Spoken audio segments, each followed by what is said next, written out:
For us in an open house, what we want to do is introduce this new technology that we have to our former patients. So these patients might have been in our practice a year or 2 years ago before we had these products.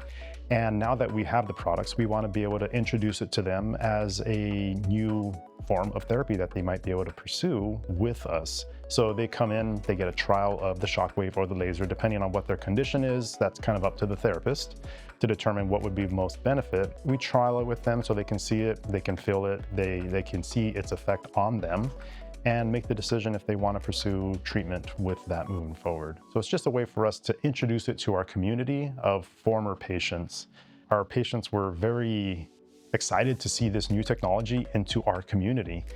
And a lot of them ended up signing up and doing therapy sessions with these new technologies. And some of them kind of sat on it and thought about it for a while and hit us up maybe a month later, come back in and do some therapy with the laser or the shockwave.